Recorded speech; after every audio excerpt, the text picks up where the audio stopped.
Assalamualaikum warahmatullahi wabarakatuh. Selamat malam teman-teman. Kembali di podcast horor sendirian. Malam ini ada sebuah cerita yang ditulis oleh Mas Kalong. Dan cerita ini dibagikan oleh Mbak Anasta. Mbak Anasta ini adalah seorang pramugari. Dan kali ini dia akan menceritakan pengalaman horor dia saat menjalani tugas atau saat menjalani profesinya sebagai seorang pramugari. Jadi kenalin, nama aku Ana. Aku adalah mantan pramugari dan aku mau membagikan pengalaman horor yang dulu sempat aku alami ketika masih bertugas. Waktu itu ketika aku terbang dari YK ke Cengkareng. Saat itu kami mengalami sedikit delay karena pesawat dari Cengkareng itu datang terlambat. Penumpangku itu nggak full seat sehingga banyak kursi kosong di dalam pesawat. Malam itu aku bertugas sebagai FA1 atau FA1 itu adalah sebutan senior awak kabin yang bertugas di sebuah penerbangan. Salah satu tugasku adalah memastikan semua penumpang yang on board sesuai dengan hitungan yang ada di Pax Manifest. Dan untuk memudahkan perhitungan, aku menunggu semua penumpang itu masuk dan duduk di kursi masing-masing. Dan setelah ground staff mengumumkan penumpang telah komplit, maka FA2 atau pramugari yang bertugas di AFT station atau kabin bagian belakang, dia membantu menghitung penumpang dari kabin bagian belakang menuju ke depan. Sesampainya di depan, FA2 itu dia melaporkan bahwa ada 123 penumpang. Sedangkan penumpang yang tercatat di Pax Manifest itu berjumlah 122. Jadi ada selisih satu penumpang lebih.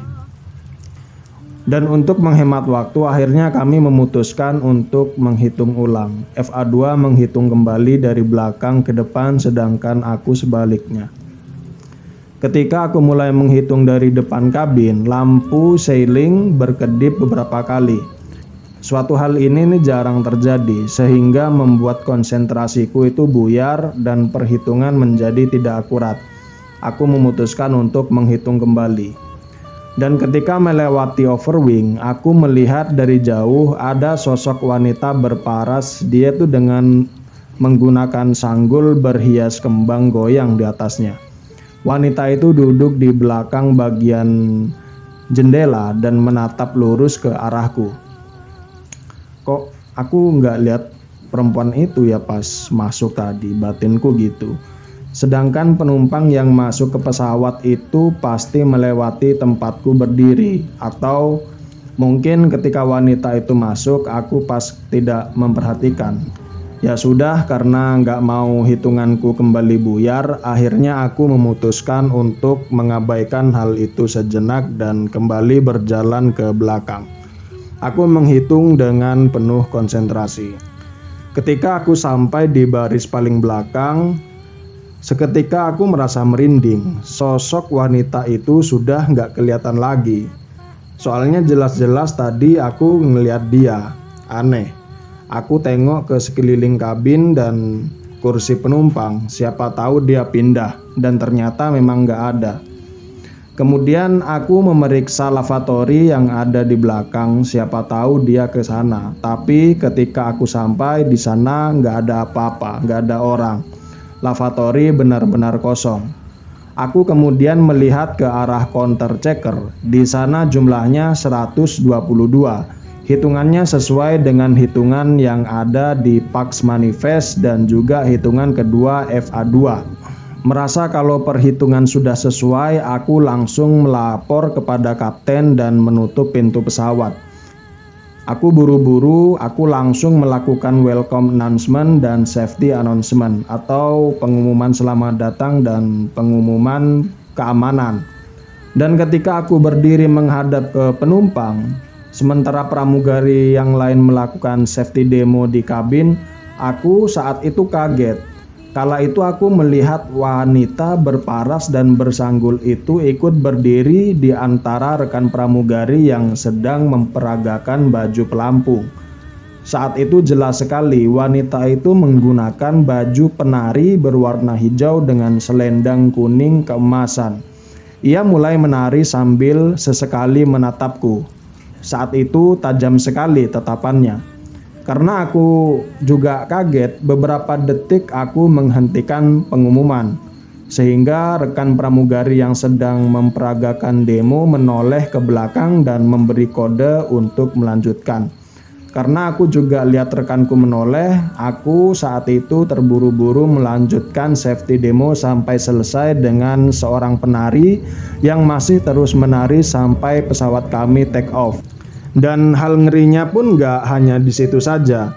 Setelah asis kokpit, aku dan rekan pramugari mulai membagikan snack kepada penumpang. Aku membagikan satu persatu sampai di barisan kosong tempat si penari itu sedang duduk menghadap ke jendela. Aku kemudian berhenti tepat di sebelahnya. Saat itu juga tubuhku merinding waktu dia menoleh ke arahku. Dia menatap ke arahku sambil berkata gini, "Kok saya nggak dikasih?" Suaranya benar-benar mengintimidasi sekali, pelan tapi tegas. Warna bibirnya merah, kemudian tersenyum menyeringai. Sampai sekarang pun aku masih bisa mengingat senyuman itu. Aku langsung meletakkan satu snack box di kursi sampingnya dan buru-buru mendorong troli ke belakang. Pokoknya segera mungkin aku menjauh.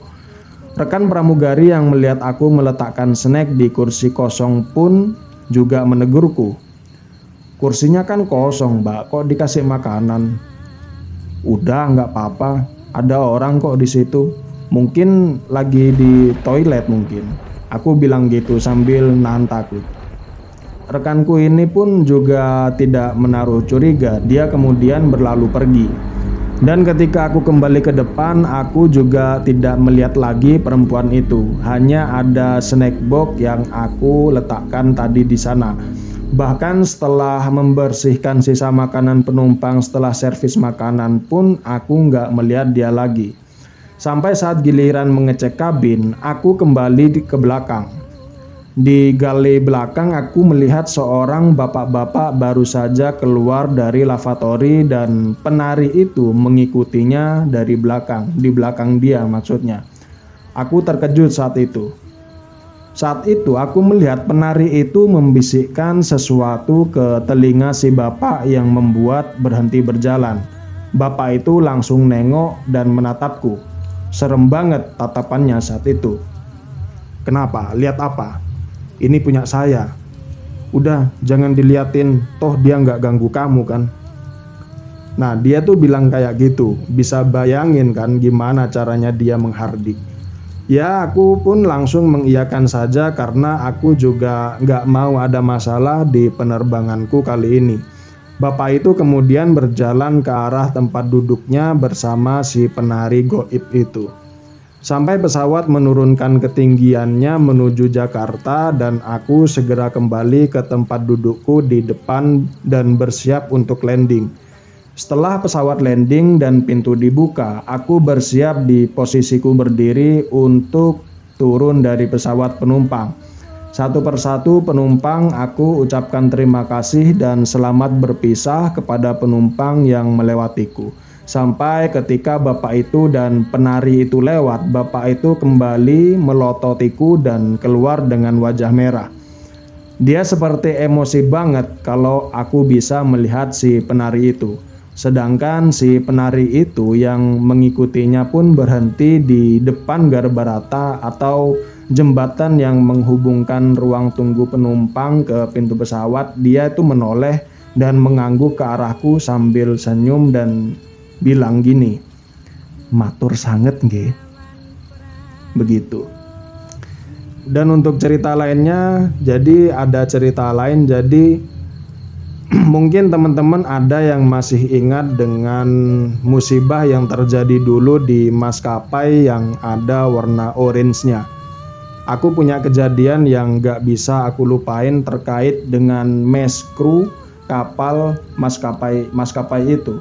Dan ini adalah kejadian sebelum aku terbang bersama penumpang penari. Tragedi ini aku namakan tragedi 574. Karena kesibukan selama menjadi pramugari dan harus bolak-balik ke bandara, aku putuskan untuk mencari kos-kosan yang dekat dengan bandara.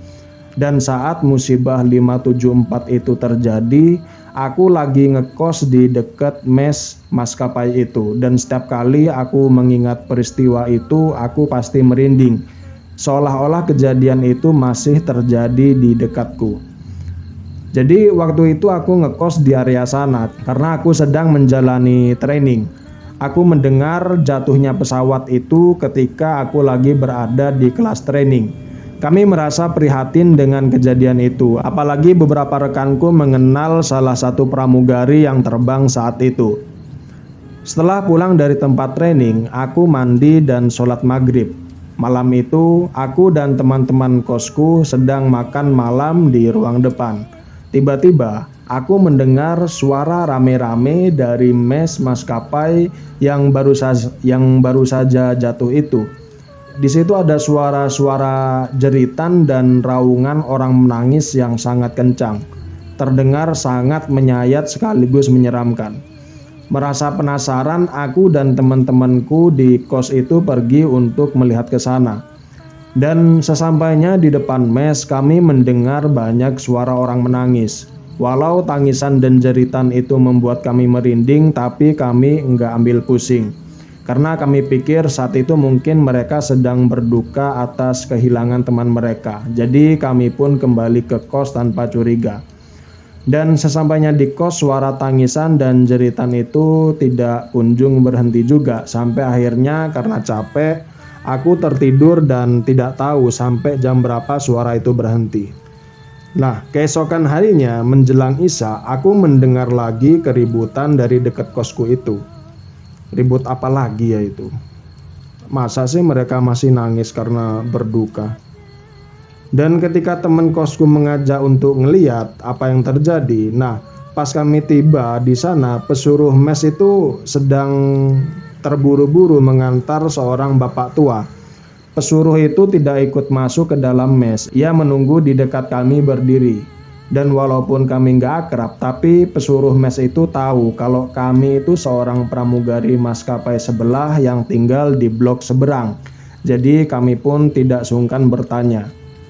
Karena salah satu temanku juga penasaran, dia nanya ke bapak pesuruh itu. Ada apa sih pak, kok udah 2 hari jerit-jeritnya gak berhenti-berhenti? Iya neng, kata bapak itu agak ragu sebenarnya dia. Lalu ketika mendengar jeritan panjang dari dalam, ia kembali melanjutkan. Merinding banget saya. Loh kenapa merinding pak? Nah bapak itu tuh noleh-noleh kayak lagi lihat situasi di sekitar. Tapi ini rahasia ya neng, jangan kasih tahu siapa-siapa, apalagi wartawan. Emangnya ada apa sih pak? Jadi gini neng, sudah 2 hari mes ini nih diganggu sama hantu.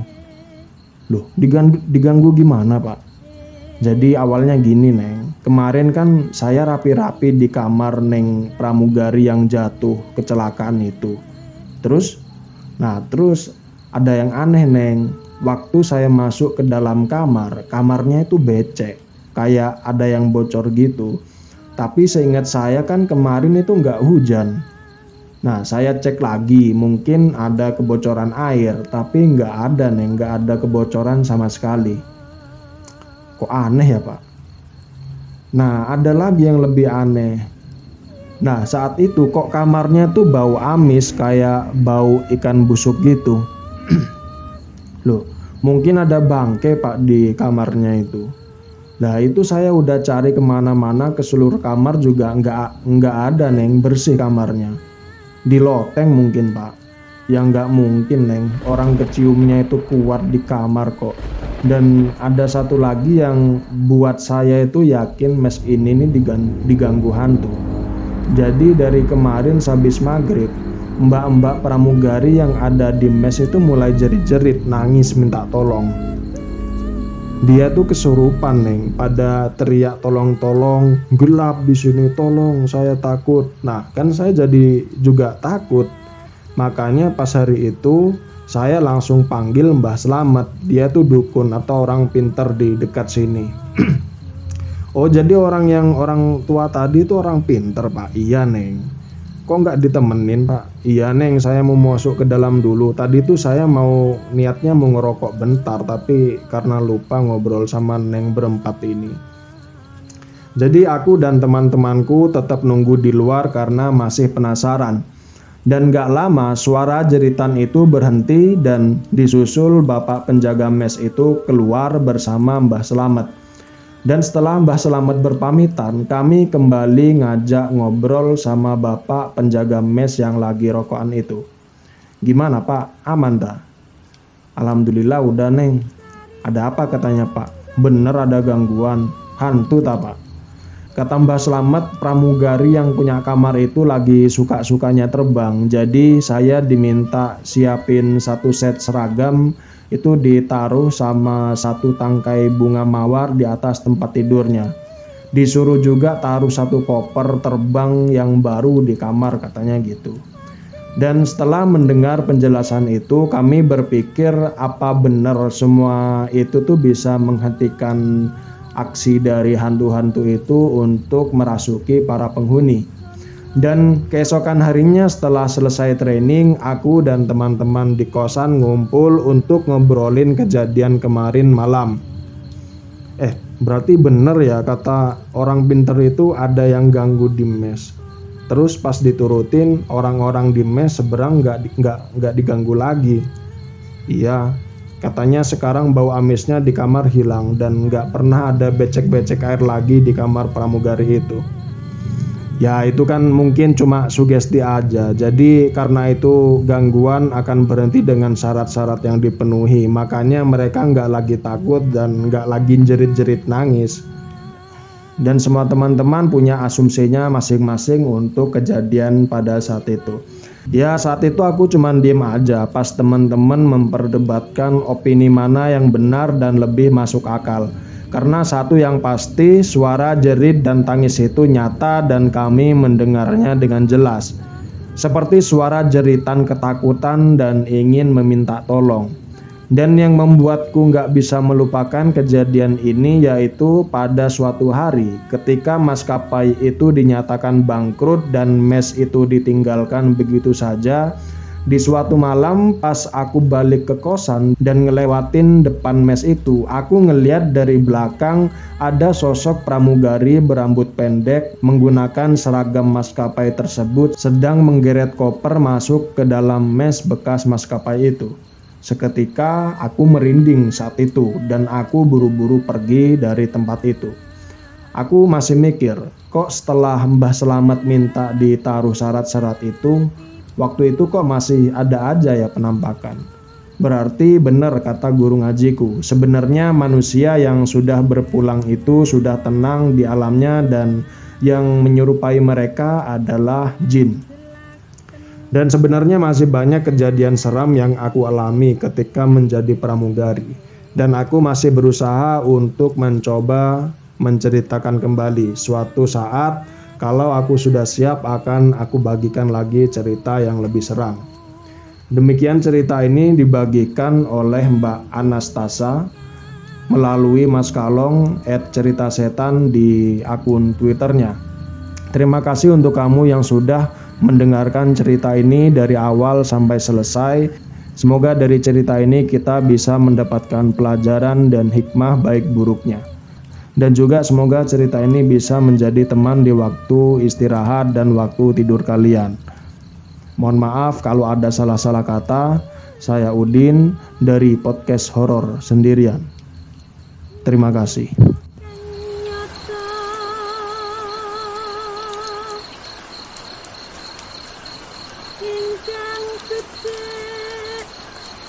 Martabak